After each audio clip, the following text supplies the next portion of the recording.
ఇప్పుడు ఎక్కువ సార్లు చేయాలనుకున్న వాళ్ళకు అంటే ఏమన్నా మెడిసిన్స్ ఉన్నాయా? మళ్ళీ అది కరెక్ట్ చేసుకోవడానికి ఎక్కువ సేపు చేయడానికి? డెఫినెట్‌లీ ఉన్నాయి. ఎక్కువసారి అంటే ఇప్పుడు టెంపరరీ మెడిసిన్స్‌కి ఎప్పుడు పోకూడదు. మన మెడిసిన్స్ ఏం చేస్తాయంటే మీ బాడీని కేపబుల్ చేస్తాయి. ఓకే. ఇప్పుడు మీకు జెనెటికల్లీ మీరు పుట్టుకతో ఎలా ఉన్నారు? ఫర్ ఎగ్జాంపుల్ మీరున్నారు, మీకు పెళ్ళయింది. చాలా మందికి ఏందంటే అంటే సెక్స్ తరఫు ఎక్కువ అట్రాక్షన్ ఉండదు. ఓకే. కొంతమందికి చాలా ఉంటది. మీరు చూడండి మీ ఫ్రెండ్స్‌లోనే ఒకడు రొమాంటిక్ ఉంటాడు. ఒకడు యాంగ్రీ యంగ్ మ్యాన్ ఉంటాడు. ఒకడు వేరే వేరే ఉంటాడు. ఇప్పుడు యాంగ్రీ యంగ్ మ్యాన్ అమ్మాయితోని రొమాన్స్ చేయమంటే వద్దంటాడు. అతను ఆ ఫీల్డ్‌లోనే పోతాడు. ఓకే. ఎవరైనా అంటే ఎవరైతే అక్కడ కోరికలు. కోరికలు ఎక్కువొస్తాయి అతనికి.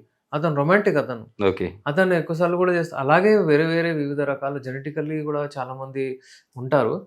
వాళ్ళకు వాళ్ళ బాడీ ఎలా సూట్ చేస్తారో దాని ప్రకారం వాళ్ళు చేసుకోవాలి. మన దగ్గర మెడిసిన్స్ ఉన్నాయి. వాళ్ళని కేపబుల్ చేయొచ్చు ఏదైనా ప్రాబ్లమ్ వస్తే. ఓకే. కొంచెం వాళ్ళ స్టామినా పెంచుకోవడం తప్పేం లేదు దాంట్లో. చేయొచ్చు. అతనికి ఉండాలది.